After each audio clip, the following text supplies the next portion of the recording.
Buena semana, ¿cómo andan? Bienvenidos y bienvenidas a la edición central de MBD Noticias en la pantalla de TV Ciudad. ¿Cómo te va, Mariana? Muy bien, comenzando esta semana un poco más otoñal, digamos, ¿no? Sí, se notó hoy en Montevideo, claramente. La verdad que sí.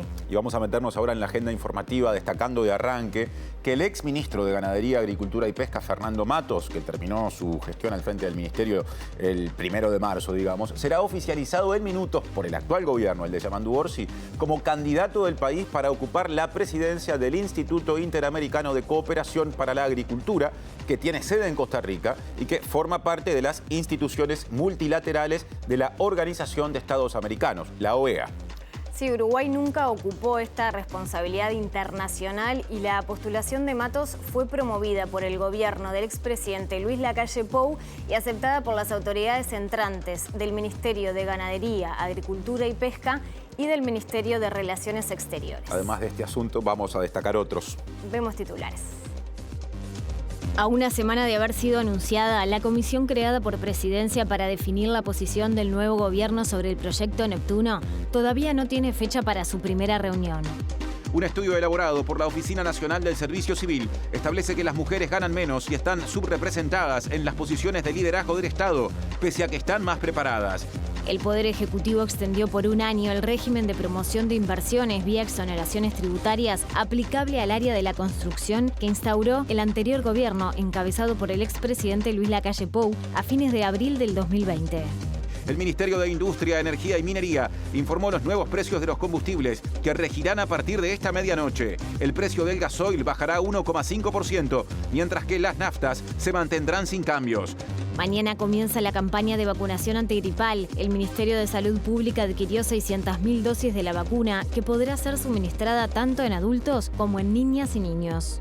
En Francia, Marine Le Pen fue inhabilitada para ser candidata tras una condena por malversación de fondos. La líder de la ultraderecha de ese país fue sentenciada a 4 años de prisión y a una multa de 100.000 euros por desvío de fondos del Europarlamento. El primer ministro israelí Benjamín Netanyahu afirmó que su país está dispuesto a debatir el fin de la guerra en la Franja de Gaza si Hamás depone las armas y abandona el enclave. Nos miran en la pantalla de TV Ciudad, también en tvciudad.uy, en nuestro canal de YouTube y nos pueden escuchar por la 107.7 FM, la Uniradio, la Universidad, la radio de la Universidad de la República. Ahora es momento de salir a exteriores. Porque es tiempo de tener adelantos desde móviles. El primero de los toques está vinculado al asunto de portada. Para darle seguimiento, Abril Mederos aparece con su titular. ¿Cómo te va, Abril? Bienvenida.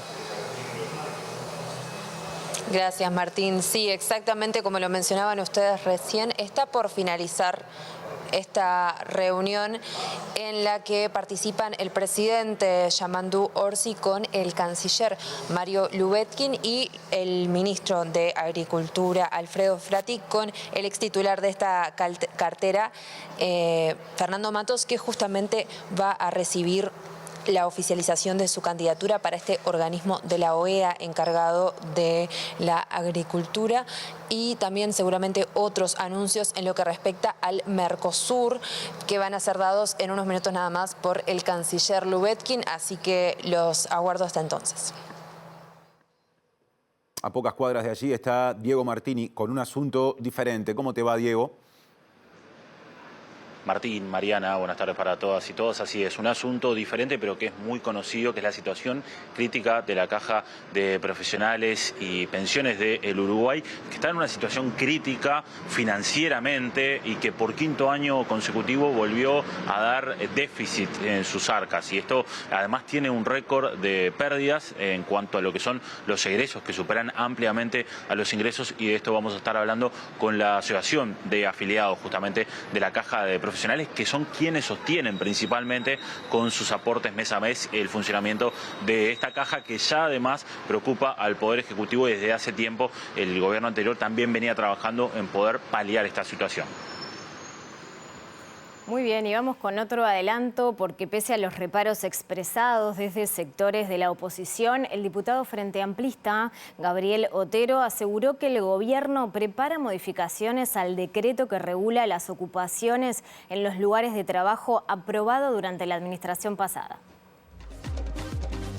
Lo que va a suceder ahora es que esta modificación va a garantizar el ingreso a los lugares de trabajo por parte de los trabajadores que así lo quieran, es decir, que no adhieran a la medida. El ingreso, lógicamente, de los patronales, de los empresarios, de los dueños, pero va a permitir la ocupación de los mismos. Y eso la OIT ni nadie tiene dos discursos. No queremos volver a que 5 muchachitos por un tema de Cuba o de Venezuela dejen sin trabajar a una planta, al país, a 300 trabajadores y a todo lo que rodea el funcionamiento de una planta. Entonces, el derecho de huelga sí, pero el derecho de trabajo también. Empezamos con el desarrollo informativo, otro asunto. A una semana de haber sido creada la comisión que justamente impulsa el actual gobierno para que se defina a futuro una postura acerca del proyecto Neptuno, ese ámbito todavía no tiene fecha fijada para que comience a sesionar. En paralelo, la Intersocial de Acción por el Agua y la Vida mantiene instalada una carpa frente a la Torre Ejecutiva en Plaza Independencia para expresar su rechazo a cualquier renegociación. Al terminar el Consejo de Ministros del 25 de marzo, el presidente Yamandu Orsi anunció la puesta en marcha de una comisión de trabajo para renegociar el contrato con el consorcio a cargo del proyecto Neptuno, integrada por el Ministerio de Economía y Finanzas, el Ministerio de Ambiente, la OCE y la Corporación Nacional para el Desarrollo. Nuestra posición crítica nos empuja a generar un ámbito de renegociación, explicó Orsi en conferencia de prensa, asegurando que dentro de los compromisos asumidos por el gobierno anterior hay margen para discutir algunos aspectos. Nuestra idea es que en 90 días podamos tener un acuerdo, indicó. A una semana de ese anuncio, la comisión todavía no se constituyó formalmente y no existe fecha de reunión, según pudo confirmar MD Noticias con fuente del Ministerio de Ambiente y de la OCE. En un sentido similar se pronunció este lunes la directora nacional de Aguas, Teresa Sastre, que consultada por este tema señaló que no había novedades y que se maneja todo desde Presidencia. Si bien esta dependencia no integra la comisión, su tarea es garantizar el caudal y la calidad de los recursos hídricos del país, aspectos directamente vinculados al proyecto Neptuno. Por otro lado, la comisión fue criticada por la Intersocial de Acción por el Agua y la Vida, que tras la conferencia del martes 25 se instaló en Plaza Independencia en rechazo a cualquier renegociación. Piden que el contrato sea anulado porque entienden que viola el artículo 47 de la Constitución, que consagró en 2004 el manejo del agua en manos del Estado. En este sentido, la Intersocial viene realizando actividades diarias tanto de difusión como de información a la ciudadanía, con el objetivo de mantener latente el reclamo y la presión frente a las nuevas autoridades. Les contamos que Álvaro García asumió como presidente del Banco República y en su discurso se comprometió a mejorar la participación del banco en el segmento de las micro y pequeñas empresas. Y también dijo García que se propone retomar con más energía, textuales palabras, la inclusión financiera. Y otro asunto con respecto al cual hizo anuncios, o por lo menos con respecto al cual enfatizó, es en que va a poner en marcha una batería de medidas para combatir las estafas. Básicamente, por supuesto, siempre irá más el crecimiento en el crédito corporativo. El banco tiene muy buenos niveles de crédito, de volúmenes de crédito hoy, pero siempre es posible seguir avanzando hacia otros sectores, hacia otras empresas. Un fuerte impulso a las micro y pequeñas empresas, al crédito a micro y pequeñas empresas. Tenemos una herramienta como el sistema de garantías que fue creada durante estos últimos 20 años. Alguna cosa me tocó realizar en el pasado y es una herramienta importante porque la garantía para las micro, pequeñas y medianas empresas es fundamental. Y después las microempresas, justamente, el segmento ya casi hasta de informalidad en muchos casos. El banco tiene a Repúblicas Microfinanzas y le vamos a dar un impulso grande también porque entendemos que es muy importante que haya un proceso virtuoso de formalización y aquellos negocios más chiquitos, en el cual se trabaja de sol a sol y a veces es complicado remarla. Bueno, República Microfinanzas justamente es destinado a ese segmento y nos parece fundamental siempre trabajar en el sentido de la formalización, de incluirlos en el circuito del sistema financiero. También eso es inclusión financiera. Otro asunto, atención porque a partir de esta medianoche habrá cambios en las tarifas de los combustibles y los nuevos precios fueron anunciados por la ministra de Industria, Energía y Minería, Fernanda Cardona. El precio del gasoil bajará 1,5%, mientras que la nafta se mantendrá sin cambios. La ministra Cardona aseguró que estas decisiones se basaron en informes técnicos. Este es el primer ajuste de precios de los combustibles en la administración del presidente Yamandu Orsi.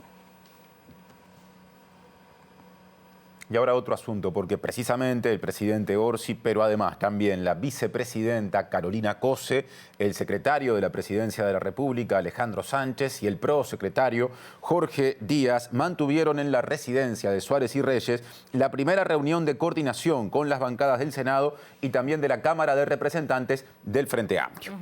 Tras el encuentro, el coordinador de la bancada de senadores, Daniel Casciani, señaló que aunque la situación fiscal no es alentadora, se ratificó el objetivo de atender las 48 medidas previstas en el programa del Frente Amplio y las 63 acciones anunciadas por Orsi en el acto de campaña realizada en Colonia en septiembre pasado.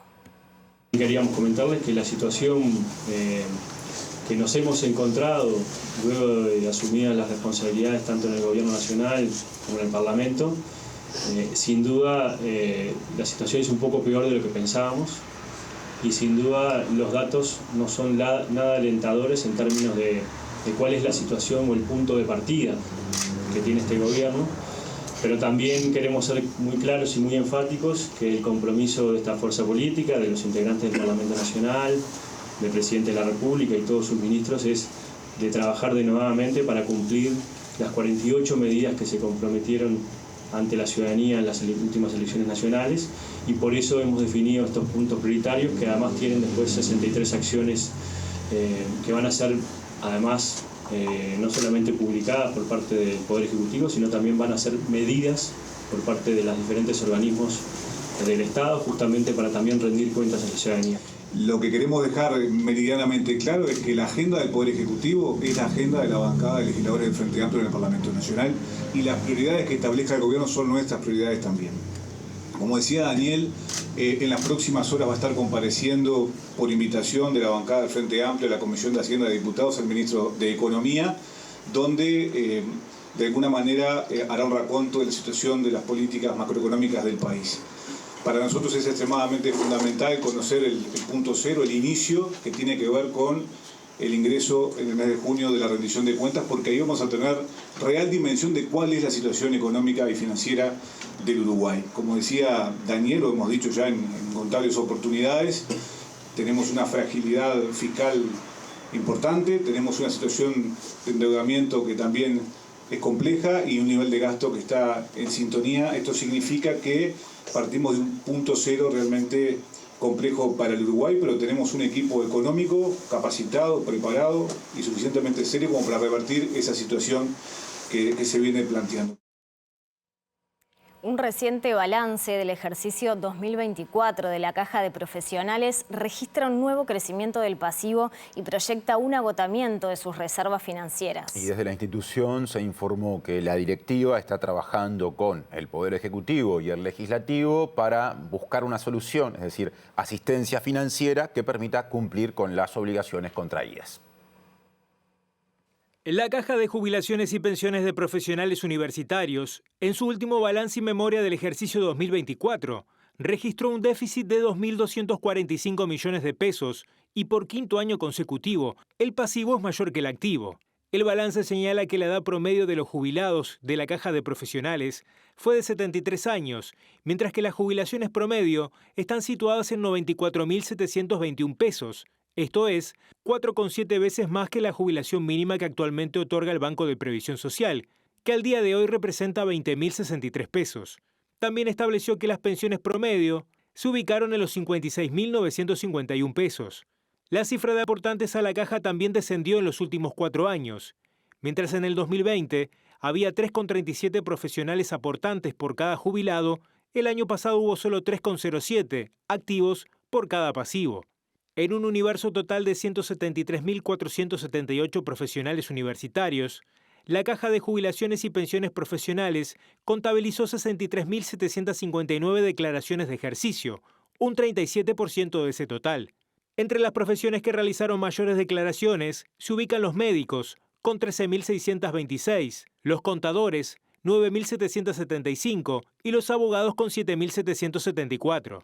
En este escenario y ante la proyección de agotamiento de las reservas financieras en el transcurso de este año, las autoridades de la Caja están en comunicación con las nuevas autoridades del Ministerio de Trabajo para encontrar soluciones que garanticen el cumplimiento de sus obligaciones. Presenta Antel. con su plan Fibra Entretenimiento Estándar que incluye Disney+. Y seguimos en el tema de la caja de los profesionales. Para eso recibimos desde Exteriores a Diego Martini.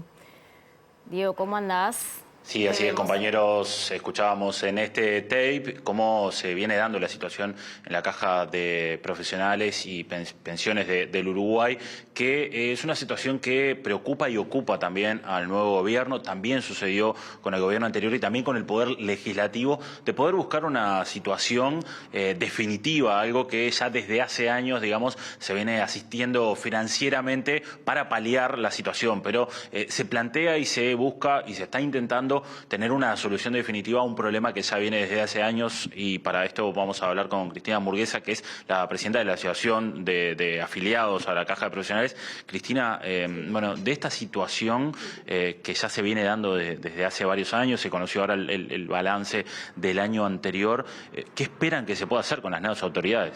Bueno, antes que nada te quiero aclarar que no recibimos ninguna asistencia financiera, ¿no? La Caja nunca ha recibido asistencia financiera por parte del Estado, al contrario de lo que se han recibido otras cajas paraestatales. Bueno, lo que nosotros esperamos es que haya una solución que permita que la Caja sea viable a largo plazo. Y por eso creemos que no se puede basar únicamente en lo que sean descuentos a los pasivos y aumento de la tasa de los activos. Lo que nos preocupa, según habrán visto en los últimos informes, es el aumento de la declaración de no ejercicio, y que realmente se necesitan más activos para financiar los pasivos, ¿verdad?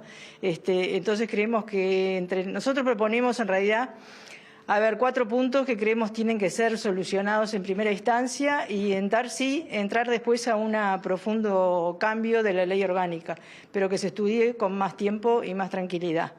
Primero que nada, lo que reclamamos es el IAS que le estamos derivando al BPS, o sea, no todo el monto del IAS, sino el IAS que la Caja retiene en una primera etapa.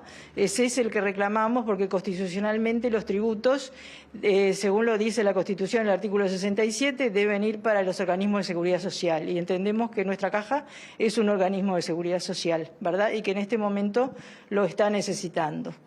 Otro punto es el aumento de la base de aportantes. El aumento de la base de aportantes a expensas de profesionales que actúan en situación de dependencia, pero también no los que están aportando ahora, sino los que se reciban a partir de la modificación de la ley. A la caja bancaria, por ejemplo, le han permitido aumentar aportantes a expensas de quienes aportaban al EPS, ¿verdad? Como fueron las financieras, las transportadoras de valores y todo eso. No sabemos por qué a nosotros siempre se los negó. El tercer punto sería ajustar los aportes por artículo 71, que son los aportes indirectos, ¿verdad? Hay un desfasaje porque las salidas de la Caja se liquidan por el índice medio de salarios y el artículo 71 por el IPC, y entonces hay un desfasaje que ha creado un déficit importante. El artículo 71 es un 31%, parece, según los últimos informes de lo que recibe la Caja. Y bueno, y como último punto, sí necesitamos un aporte del Estado hasta que las reformas que se aprueben empiecen a dar resultados. Y ya te digo, no creemos que los resultados se obtengan solo por descontar a los pasivos o aumentar a los activos el aporte. Eso ya se hizo. Nosotros en el 2016 ya nos descontaron. Nos bajaron la tasa de reemplazo, nos impidieron recibir aumentos que eran legales constitucionalmente porque se aplicó con retroactividad. Y bueno, estamos en la misma, de vuelta. Cristina, ¿por qué año a año aumenta la cantidad de profesionales que se declaran en no ejercicio? Bueno, tal vez porque la Caja, una de las cosas que se ha hecho es muy mala propaganda la Caja. La Caja no sé si no supo vender la utilidad que daba cuando tú aportabas a la Caja y obtenías una jubilación, que realmente era buena y por mucho tiempo podías recuperar lo que habías aportado, ¿verdad? Y hubo mucha gente que estuvo en contra y ahora no sabemos por qué la opinión pública la están tratando de poner en contra nuestra. A ver, que están diciendo que pretendemos que no paguen la fiesta. A mí me gustaría saber qué fiesta es que pretendemos cuando nosotros estuvimos aportando lo que se nos pidió por los años que teníamos que aportar, hicimos todo lo que había que hacer y bueno, ahora, o si nosotros estamos pagando alguna fiesta con lo que aportamos al BPS, porque vamos a ser sinceros, parece que hoy salió una información en prensa que con una jubilación promedio de nuestra Caja se pagaban 5 jubilaciones mínimas ¿Y por qué no dicen cuántas jubilaciones mínimas se pagan de las nuestras? Que la jubilación mínima nuestra es de 15, 16 mil pesos. O sea, están comparando cosas que no son comparables, ¿no? Cristina, ¿qué ha sucedido con una de las cosas que también se mencionaba de la caja de profesiones, que eran los altos sueldos que tenían mandos gerenciales? Bueno, sí, eso es una realidad. Durante mucho tiempo se cuestionaron algunos sueldos. Pensamos que tendría que haberse capaz que cortado o prescindido de algunos cargos y volver a poner sueldos acordes sobre lo que era la realidad de la caja. Pero, a ver, dicen que eso no mueve la aguja, pero todo pesa, ¿verdad? Pero afortunadamente por la ley 20.130 los cargos van a ser honorarios y esta asociación está de acuerdo en que los cargos sean honorarios del directorio. De la población que tiene Uruguay, en términos, digamos, de ideales, ¿cuál podría ser el universo al que podría, con cierta estabilidad, tener la caja de profesionales a los que les puede, digamos, que puedan aportar? Y bueno, yo diría que tienen que aportar todos los profesionales, ya te digo, si pasamos ¿Cuánto estamos hablando? Situación, y creo que estamos en los 160.000 más o menos, de los cuales no aportan alrededor de 100 o 110.000. Con eso se lograrían soluciones, ¿verdad? Pero digo, hay que estudiarlas, pero hay que hacerlo pronto y no sabemos qué está preparando el Poder Ejecutivo, porque en realidad nosotros nos reunimos con el directorio de la Caja y ni siquiera ellos saben qué se está por proponer. Sabemos que está el Ministerio de Economía y Finanzas, el Ministerio de Trabajo, el OPP, están preparando un proyecto de ley, pero no se sabe nada. Cristina, muchas gracias. No, encantada. Muchas gracias a ustedes por venir. Volvemos a estudios, compañeros. Presentó Antel, con su plan Fibra Entretenimiento Estándar que incluye Disney+. Y es momento de recibir nuevamente a Abril Mederos para que nos cuente si hay novedades en la torre ejecutiva, donde está desde hace ya un rato. Adelante, Abril. Muchas gracias. Sí, exactamente. Ya terminó esta reunión de la cual participaron el presidente Yamandu Orsi y el canciller Mario Lubetkin, que ya está aquí con nosotros, junto al ex ministro de Ganadería, Alfredo Frati. Muchas gracias por estos minutos. ¿Cuál es el motivo de esta reunión y qué anuncios se pueden indicar? En efecto, acabamos de terminar la reunión con el presidente Orsi, con el ministro Frati, con el ex ministro Mato, donde el presidente Orsi formalmente confirmó la decisión del gobierno de Uruguay de apoyar la candidatura de Fernando Mato como futuro director general del Instituto Interamericano de Cooperación Agrícola en Costa Rica. Esto creo, para quien nos está escuchando, entenderá la importancia de que la decisión del presidente Orsi es una decisión de política de Estado, que va mucho más allá del color político de cada partido, porque ustedes bien saben las dificultades internacionales que todos estamos viviendo, y para un país como Uruguay, el sumar todas las capacidades, como en este caso, con un candidato que esperemos que tenga detrás todas las fuerzas políticas y naturalmente el gobierno, como lo acaba de decir el presidente Orsi, nos dará más fuerza. Creo que esto debe ser una señal que esperemos que se repita en otras políticas de Estado, porque solamente los uruguayos todos juntos, en el caso de la política internacional, sin duda tenemos que mancomunar y hacer un esfuerzo común. ¿Qué tipo de apoyos tiene Uruguay justamente para la postulación de Matos a este instituto? En primer lugar, el hecho que el gobierno está respaldando y naturalmente solicitaremos a otros gobiernos amigos que sumen su voto para triunfar. Creo que se necesitan 17, 18 votos de los 34, 36 que corresponden al ICA de todo el hemisferio. Trabajaremos intensamente en todos estos meses para que esta candidatura se transforme en un resultado concreto y en el mes de noviembre, cuando se vote, esperemos que los uruguayos festejemos de que hay un uruguayo más en un cargo importante internacional latinoamericano para ayudar a la región y también para ayudarnos a nosotros en Uruguay. ¿Qué tipo de decisiones se toman en ese ámbito? viajes? Bueno, es uno de los dos organismos más importantes que hay en la región. La FAO desde el punto de vista de Naciones Unidas, el ICA desde el punto de vista hemisférico, ya sea desde el punto de vista de proyectos técnicos, de capacidades económicas, de financiaciones. El ICA trabaja mucho en proyectos aquí en el Uruguay y en otros países de la región y esperemos que todo esto se desarrolle de la mejor forma con esta capacidad técnica. ¿Cómo se toma este apoyo? Bueno, en realidad recordemos que el ICA hace parte del sistema americano, del sistema de cooperación para la agricultura. Es un organismo que ya completa este año 83 años y que hemos tenido el honor hace 2 años de ser el presidente de la Junta Interamericana de Agricultura, que es el organismo máximo de gobierno del ICA. En este caso no es la persona que es elegida y sí es el ministro del país elegido, en este caso es Uruguay. Y en ese sentido, el 1 de marzo, al asumir Luis Alfredo Frati digamos, el gobierno y asumir él como ministro, pasa a ser el presidente de la Junta Interamericana. Esta elección va a ser en el mes de noviembre, va a ser sede en Brasilia, en la Junta Interamericana, y él será el conductor, el ministro Frati será el conductor de este proceso, obviamente dentro de las reglamentaciones del ICA. Nosotros lo que tenemos que hacer hoy, a partir del apoyo del presidente, que mucho nos honra, porque como dijo bien el canciller, es una señal de política de Estado, más allá de los colores políticos, hay un respaldo hacia la figura del candidato y evidentemente un gran honor y una gran responsabilidad de seguir adelante para lograr esta posición que el Uruguay nunca ha accedido.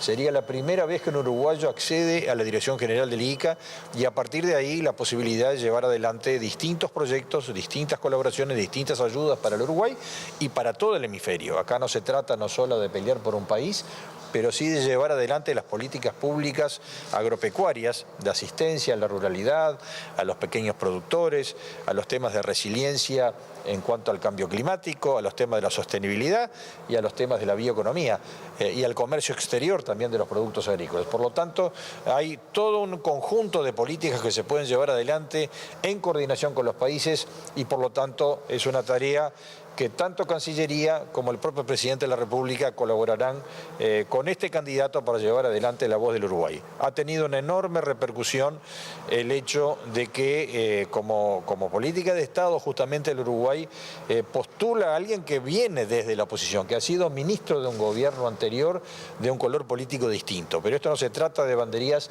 y sí se trata de llevar adelante algo que prestigia mucho el Uruguay, que es el valor de su democracia, el valor de sus políticas de Estado y en este sentido vamos construyendo en ese sentido. Canciller, si pudiéramos consultarle, también hay novedades con respecto a los próximos viajes del presidente Orsi.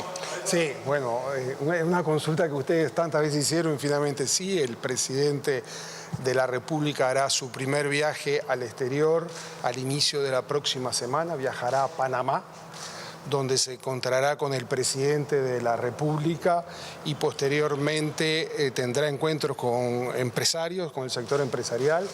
Irá acompañado ya en su primer viaje por empresarios uruguayos del sector de arroz, con quienes tendrá las reuniones en Panamá. Esperemos que de este primer encuentro entre los dos presidentes surjan una decisión de común acuerdo para iniciar potenciales acuerdos futuros en el área comercial. ¿Por qué Panamá? Porque era una de las invitaciones que el presidente tenía y aparte porque lo hizo coincidir con el segundo viaje que va a ser al otro día y era esa la segunda parte.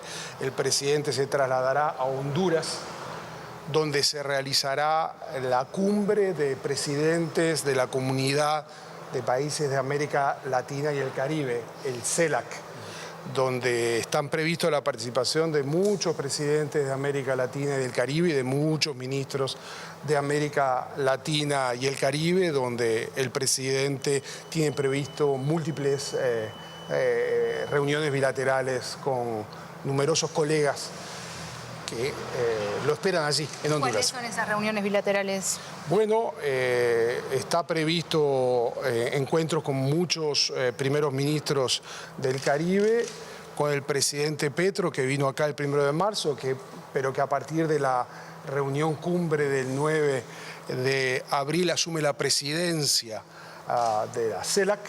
Recuerden que la CELAC son los 33 países de América Latina y el Caribe y es la única instancia de diálogo entre los países de la región que existe hasta el momento. Se piensa reunir con la presidenta de Honduras, Xiomara Castro, quien en ese momento dejará su posición que la tuvo durante un año, y está previsto, todavía se está en la confirmación, que quizá se reúna con la presidenta de México, que es una de las que en principio está confirmado también para viajar. Va a ser un momento muy importante para toda América Latina y el Caribe, y el presidente Orsi no podía faltar esa reunión. ¿Quiénes son los empresarios que van a acompañar a Orsi?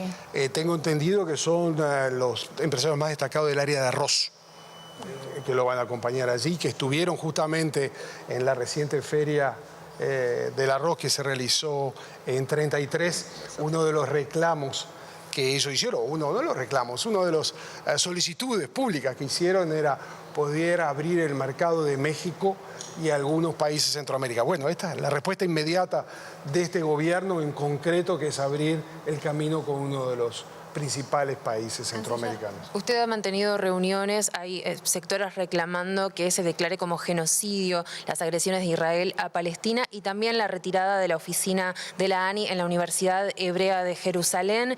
¿Cómo se analizan estas cosas y qué determinaciones va a tomar el Estado? Dentro de unas horas van a ver un comunicado de la Cancillería que responde a buena parte de estos temas. Muy bien.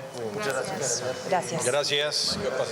El Poder Ejecutivo recibió extender, al menos por un año, en este momento por un año, el régimen de promoción de inversiones en la construcción asociado a exoneraciones tributarias, que en su momento fue consagrado vía decreto por el expresidente Luis Lacalle Pou, cuando en 2020 hacía poco que había empezado su mandato. Sí, la actual administración argumentó, según el texto del decreto, que resulta conveniente extender el plazo de la regulación mientras evalúa sus impactos.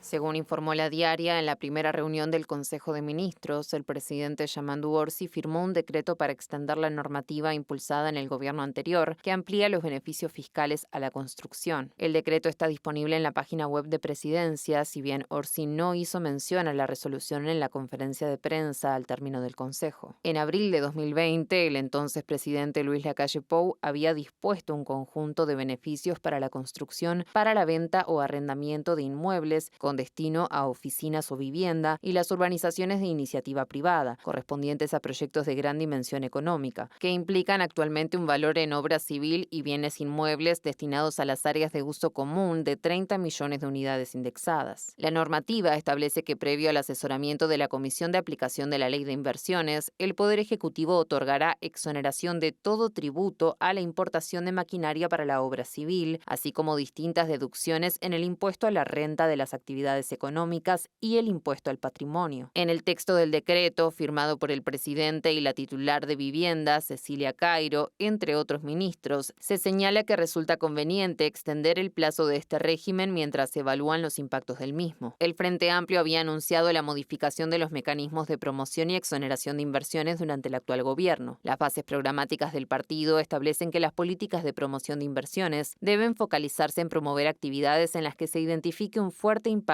deseado y cuya concreción efectivamente dependa de los beneficios otorgados en términos de valor agregado y desarrollo nacional. Y cambiamos de asunto porque un estudio elaborado por la Oficina Nacional del Servicio Civil establece que las mujeres ganan menos y están subrepresentadas en las posiciones de liderazgo del Estado, pese a que están más preparadas. 42% de los cargos, digamos, de la administración pública están encabezados por mujeres. Aunque en Uruguay las mujeres representan el 55% del total de vínculos con el Estado, solo 42% de los cargos de conducción son ocupados por mujeres. Este es uno de los datos que surgen del estudio Brecha de Género en los puestos jerárquicos en el Estado uruguayo, elaborado por la Oficina Nacional del Servicio Civil y el Laboratorio y Observatorio de la Gestión Humana del Estado. El trabajo, que sistematiza datos de los distintos organismos del Estado correspondientes a 2024, evidencia la subrepresentación de las las mujeres en los lugares de liderazgo en el sector público y las barreras que existen para su acceso a roles de poder, a pesar de los avances normativos en materia de equidad de género. En términos generales, las mujeres presentan en promedio un nivel educativo superior al de los hombres. Sin embargo, acceden significativamente menos a cargos de decisión. Según el informe, los niveles 1 y 2 de cargos de alta jerarquía, los políticos y de particular confianza, respectivamente, son ocupados en un 70 y 71% por hombres. En tanto, dentro del Poder Ejecutivo, solo el 12% de los cargos pertenecen a mujeres, mientras que en el Legislativo lo hacen solo 27%, 9 puntos porcentuales debajo del promedio latinoamericano, que es de 36%. En promedio, la brecha salarial favorece a los hombres en más de un 10%, con la excepción de los niveles 1 y 2, donde las mujeres ganan ligeramente más. Otro tema, les contamos que el gobierno inició consultas internas de momento para modificar el decreto que habilita las desocupaciones de forma inmediata en los ámbitos de trabajo. Y si bien la fórmula no está cerrada, el subsecretario de Trabajo y Seguridad Social, Hugo Barreto, dijo que se apunta a revisar la disposición por considerar que no se ajusta a la ley vigente. Respecto al diálogo sobre protección social que se va a desarrollar durante este periodo, el jerarca valoró que esté a cargo de la Oficina de Planeamiento y Presupuesto porque, a su entender, transversaliza las políticas e incorpora el concepto de protección social. El decreto permite la desocupación en cualquier caso, mientras que la ley lo que hace es admitir la desocupación, implícitamente, para el caso en que se incumplan esos extremos de permitir el acceso de los no huelguistas. Allí advertimos entonces nosotros una inconsistencia entre lo que dice la ley y lo que dice el decreto. Por lo tanto, el foco nuestro en el Ministerio de Trabajo está en revisar, que es la potestad que tiene el Ministerio, el aspecto reglamentario. Consultado sobre el inicio del diálogo social para la seguridad social, Barreto destacó que está a cargo de la OPP y sea de carácter permanente. El otro aspecto que me parece muy interesante de esta propuesta del gobierno tiene que ver con ir desde la idea de la seguridad social a la protección social. La protección social da cuenta, hoy por hoy mejor, diríamos, de los problemas de los ingresos, del problema de la pobreza, que el mecanismo clásico de la seguridad social. Responden casi, yo diría, a dos momentos históricos distintos. El de la seguridad social responde al modelo de estado de bienestar clásico, mediados del siglo pasado y hasta años 70 del siglo pasado, y el de protección social responde mejor a un mundo que ha cambiado. Barreto confirmó que el programa de jornales solidarios será revisado y deberá ser integrado en una institucionalidad más amplia y no sujeto a la extensión de cada año. Abordamos la agenda departamental. El candidato nacionalista a la Intendencia de Montevideo por la coalición republicana, Martín Lema, anunció que su equipo monitorea a diario el estado de situación de la recolección de residuos. Lema aseguró que ha podido, a través de ese mecanismo, constatar que en barrios como Parque Valle, Belvedere, Peñarol y Malvin, en los últimos 4 días o más, no se ha recogido la basura diariamente. El candidato asegura que esta información la obtiene de la propia comuna y destacó que, de ganar, aumentará la frecuencia y resolverá el problema. Lema acompañó esta afirmación con un informe que señala en el mapa de Montevideo con color negro los contenedores con más de 6 días sin recolección. Además, se emplea el color rojo para contenedores con 5 días sin recolección, el color naranja para los que tienen 4 días, el amarillo para 3 días de atraso y el verde para hasta 2 días sin ser vaciados.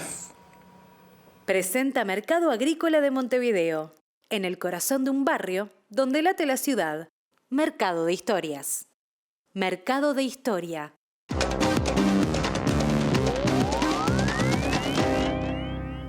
¿Qué tal? Buenas tardes. Abrimos el capítulo internacional y antes de meternos en los temas del día, hacer un breve raconto de la situación en Birmania y también en Tailandia luego de ese terremoto que hace unos días afectó a esa zona del mundo, particularmente con más de 7 grados en la escala de Richter. Ya son 2.000 los muertos en Birmania, seguramente van a ser muchos más a raíz justamente de las dificultades que están teniendo las fuerzas de seguridad y quienes allí están trabajando para poder, atender una situación situación verdaderamente dantesca. En Tailandia, en tanto, no se han registrado más cantidad de muertos, salvo aquellos que están buscando en ese edificio que se derrumbó y que fue uno de los hechos más destacados de este terremoto en ese país. Ahora nos vamos a lo que pasó en Francia, porque luego de la condena de la justicia francesa a la candidata Marine Le Pen, líder de la ultraderecha, de quien vamos a estar hablando en instantes nada más, surgieron una cantidad de voces de apoyo de todo el mundo, sobre todo de los sectores de ultraderecha, pero algunos que sorprendieron bastante. Desde Elon Musk en Estados Unidos hasta Víctor Orbán en Hungría, pasando por Matteo Salvini de la Liga Norte de Italia, Vox en España, el propio Jair Bolsonaro en Brasil, defendieron a Marine Le Pen y entienden que es parte de una persecución política. Lo sorprendente es que el vocero del Kremlin, Dmitry Peskov, dijo que las democracias occidentales están pisoteando las normas con esta medida, de alguna forma brindando un aspecto de cierta simpatía hacia la figura de Le Pen, algo que seguramente sorprende a muchos, pero a otros no, porque hay cierto acercamiento de la ultraderecha europea con el gobierno de Vladimir Putin. Pero yendo al tema concreto, bueno, Marine Le Pen dijo que lo que se busca es menoscabar sus posibilidades electorales porque queda inhabilitada por 5 años, tiene una condena de 4 años de prisión, 2 a libertad a prueba, tiene una multa, todo esto por un episodio que surgió allá por el 2014 y que tiene que ver con el desvío de dineros de la Eurocámara con fines propios de su partido. Las declaraciones de Le Pen llegaron horas después de que el Tribunal Penal de París la sentenciara a 5 años de inhabilitación para ejercer cargos públicos con efecto inmediato y a 4 años de prisión, 2 de los cuales cumplirá en libertad condicional, además de obligarla a pagar una multa de 100.000 euros. Le Pen, su bancada política y 2 docenas de figuras del partido fueron acusados de desviar más de 4 millones de euros de fondos del Parlamento Europeo para pagar a personal de su partido con sede en Francia, y el dictamen con efecto inmediato la inhabilita por 5 años para ejercer cargos públicos, por lo que esta sentencia le impedirá presentarse a las elecciones presidenciales de 2027, a menos que presente un recurso de apelación previo que resulte exitoso. Horas después de conocer el dictamen, la líder política ofreció una entrevista a la cadena local TF1 en la que se declaró escandalizada e indignada, señalando que el fallo en su contra es una negación de la democracia y una decisión política del presidente de un tribunal que quería impedirle presentarse y ser elegida en las elecciones presidenciales. El caso se remonta al 2014, cuando Le Pen se desempeñaba como eurodiputada, mientras que los imputados han estado señalados por la utilización de sus asistentes parlamentarios pagados con fondos europeos para actividades que tenían que ver con su movimiento político, entonces llamado Frente Nacional. Y ahora nos vamos al escenario de Oriente Medio. Esto que estamos viendo son las manifestaciones que se han producido en las últimas horas, reprimidas por la policía en Jerusalén a propósito de, lo que vienen reclamando los familiares de los rehenes israelíes, que es que el gobierno no siga con esta guerra porque pretenden que sus familiares vuelvan con vida de la Franja de Gaza. Todo esto en un contexto donde hoy el primer ministro Benjamín Netanyahu volvió a decir que Israel está dispuesto a un alto al fuego siempre y cuando Hamás se retire del gobierno y se vaya de la Franja de Gaza, pero siempre manteniendo esa idea de Donald Trump de la migración voluntaria de los palestinos, algo que naturalmente no le lleva a todo el mundo. Por otra parte, prosiguen los ataques en distintos puntos de la Franja y lo que ha generado mayor indignación en las últimas horas tiene que ver con la muerte de 14 trabajadores de la Media Luna Roja y de la Cruz Roja Internacional que fueron masacrados en un ataque israelí e enterrados, además, junto a sus ambulancias en el sur de Israel. Israel está dispuesto a debatir el fin de la guerra en la Franja de Gaza, declaró el primer ministro Benjamín Netanyahu, quien afirmó que si el grupo islámico depone las armas, sus líderes podrán marcharse, mientras Israel garantiza la seguridad general en la franja y permite la aplicación del plan del presidente estadounidense Donald Trump de inmigración voluntaria. Mientras tanto, el Gabinete de Seguridad votó anoche a favor de aumentar la presión sobre Hamás y Netanyahu afirmó que Israel está comprometido con traer de vuelta a los rehenes, asegurando que la convicción combinación de presión militar y diplomática es lo único que ha funcionado, al tiempo que se suceden los ataques sobre la Franja de Gaza, que ya dejan más de 1000 muertos desde que se rompió el alto al fuego en forma unilateral por parte de Tel Aviv. En otro orden, las fuerzas de defensa de Israel admitieron haber disparado el pasado domingo contra ambulancias de la Media Luna Roja en la ciudad de Rafah, al sur de la Franja de Gaza, después de identificarlas como vehículos sospechosos de transportar terroristas de Hamas y Yihad Islámica, según los militares israelíes. La Media Luna Roja Palestina anunció la recuperación de los cuerpos de 14 socorristas y trabajadores de salud, incluidos 8 de sus paramédicos, asesinados hace una semana en el episodio mencionado, y la Federación Internacional de la Cruz Roja expresó su indignación, afirmando que se trata del ataque más mortífero contra sus equipos en cualquier parte del mundo desde 2017 y que el número de voluntarios y personal de la organización muertos desde que comenzó la guerra entre Israel y Hamas supera las 30 personas. Y ahora volvemos a Brasil, donde también las aguas están agitadas por resoluciones judiciales y manifestaciones a favor y en contra de Bolsonaro. Dicho sea de paso, para el próximo domingo está prevista una manifestación que apoya al expresidente, quien tiene un juicio pendiente junto a 7 de sus aliados más fieles durante su gobierno por intento de golpe de Estado y otros asuntos que ya hemos mencionado aquí en este informativo. Pero este domingo hubo manifestaciones en distintos puntos de Brasil, la principal de ella en San Pablo, por parte de organizaciones sociales y sindicales en contra de un proyecto de ley de amnistía que promueve el Partido Liberal de Bolsonaro para que sean amnistiados todos los que participaron en el intento de golpe de Estado y de asalto a Brasilia. Las protestas convocadas por movimientos sociales y sindicatos se celebraron 4 días después de que el Tribunal Supremo abriera un juicio penal contra Bolsonaro por supuestamente liderar una trama para anular el resultado de las elecciones del 2022 y mantenerse en el poder. El líder ultraderechista y otros 7 estrechos aliados, entre ellos antiguos ministros y militares de alto rango, serán juzgados por la primera sala del Supremo en una fecha aún por determinar, mientras el ex jefe de Estado aguardará en libertad la resolución del proceso. Una de las manifestaciones que reunió más público tuvo lugar en la ciudad de Sao Paulo, bajo el grito de "Sin amnistía", y partió desde la icónica Avenida Paulista en el centro de la ciudad y fue hasta una comisaría que sirvió de centro de detención durante la dictadura militar brasileña, régimen que han exaltado Bolsonaro y sus aliados más radicales. Los asistentes también pidieron al Congreso que entierre un proyecto de amnistía que promueve el Partido Liberal que lidera el propio Bolsonaro para beneficiar a los alrededor de 500 condenados por el asalto a Brasilia del 8 de enero del 2023. Y la manifestación paulista tuvo sus réplicas en Brasilia, Belo Horizonte, Curitiba, Belén, Recife y São Luís, actos que además se celebraron en vísperas del 61º aniversario del golpe de Estado de 1964, que dio origen a ese oscuro período de la historia brasileña. Presentó Mercado Agrícola de Montevideo, en el corazón de un barrio donde late la ciudad. Mercado de Historias. Mercado de Historia. Leonardo Méndez, atención, decretó la disolución de Conexión Ganadera y el cese de las actividades de las personas que se desempeñaban en su administración, en la administración justamente de la empresa.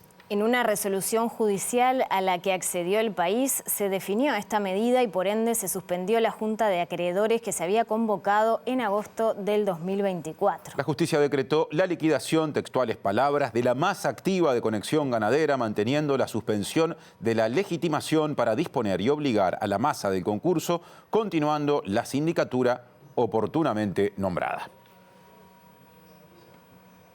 Y cambiamos de tema porque el Ministerio de Economía difundió los resultados del sector público al cierre de 2024, que muestran un déficit consolidado del gobierno central más el BPS del 3,2% del Producto Interno Bruto. Y el resultado del sector público global consolidado fue de menos de 4% del Producto Interno Bruto y de menos de 4,1% del producto si se depura el efecto del fideicomiso de las personas conocidas como cincuentonas, lo que implica una disminución de 0,2% del Producto Interno Bruto con respecto al año 2023. El documento destaca que el ingreso de fondos al fideicomiso de la Seguridad Social, más conocida como Ley de los Cincuentones, fue de 0,1% del Producto Interno Bruto, por lo que el resultado fiscal del sector público consolidado, excluyendo los ingresos a este fideicomiso, se ubicó en 3,4% del PIB, lo que implica una reducción de 0,1% respecto a 2023. Los ingresos del gobierno central más Banco de Previsión Social cerraron el año en 27,6% del Producto Interno Bruto, con un aumento de 0,7% del PIB respecto a 2023. Dicho incremento obedece al aumento de 0,5% en los ingresos del gobierno central y de 0,2% en la recaudación del BPS. Dentro del gobierno central, el guarismo se explica principalmente por mayores ingresos de entes públicos, particularmente del Banco República, mientras que la recaudación de la DGI disminuyó en términos del producto. En términos nominales, los ingresos del gobierno central más Banco de Previsión Social subieron 10,1% interanual al influjo de una magra recaudación neta de la DGI, 6,2% interanual, que no pudo ser compensada por los mayores aportes de entes públicos. El rubro pasividades presentó un incremento de 0,3% del PIB, mientras los gastos no personales, las remuneraciones, inversiones y transferencias del gobierno central BPS aumentaron 0,1% del producto respectivamente. El resultado primario del Banco Central se mantuvo estable en términos de producto, mientras que la carga de intereses aumentó 0,3% del Producto Interno Bruto. Ello se explicó en parte por su mayor posición en moneda extranjera y por ende de letras de regulación monetaria, así como en un aumento del diferencial entre las tasas en moneda local y en moneda extranjera. Ahora nos despedimos repasando el pronóstico del tiempo elaborado por Inumet. Sí, como dijimos, temperaturas un poco más otoñales. Vamos a comenzar contándoles cómo va a estar mañana martes. En la mañana nuboso con periodos de algo nuboso. Por la tarde y noche nuboso y cubierto.